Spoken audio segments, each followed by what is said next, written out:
bridal wire is the one thing where it's about individuality.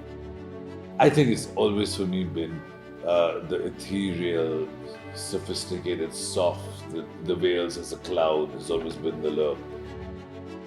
I mean, I don't think ethereal is at any dissonance with glamorous.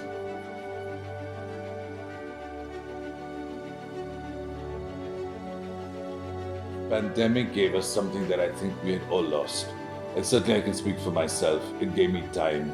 It allowed stillness. And so therefore it has affected my fashion direction. I think obviously because of the pandemic and the fact that people have sat at home and really been in track pants and kaftans and very easy clothes, that when they're going to dress up for the summer or they're planning their weddings, the whole sensibility has shifted down a few notches from where it was.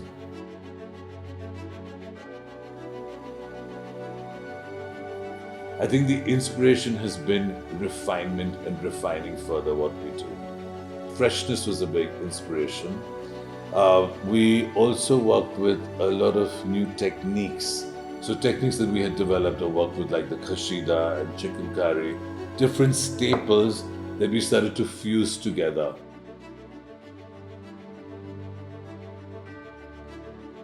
The R&D that went into this collection was a lot more, and then it was fused with traditional Indian textiles. It's a much more bridal collection. I mean, series and series of reds, pinks, and of course my all-time favorite beige and gold lehengas.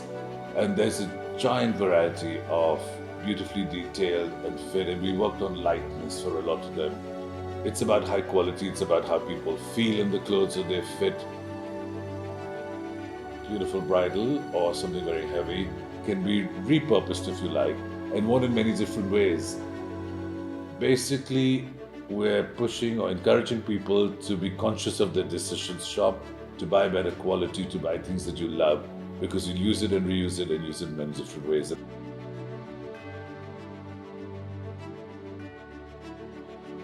Well, we've got a lot of reds, all shades of softer reds. I like things tea dipped, so very often things will come in from the diagonal, tea dip it. There's a lot of soft pinks, there's a lot of beige, ivory, gold, taupe.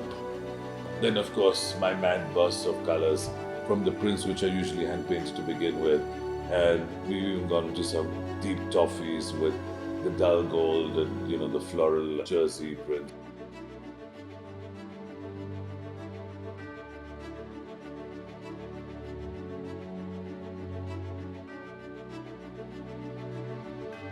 I love the draped form.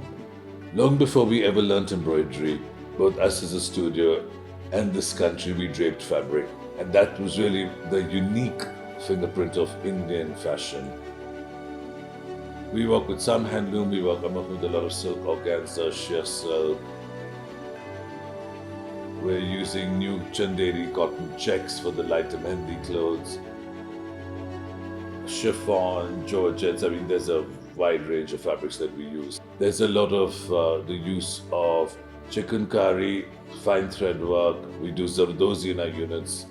In Farrukhabad, we do fine thread work. In Calcutta, we're working with Rampur for our Gara work. In our own units, we tend to do more complicated silk thread, French knot work. We've done laser cutting. Very often there's 2 or 3 techniques in one particular piece. We have a few people who paint exquisitely for us as part of our artwork development. Once the artworks are done, these borders and bodices are hand painted.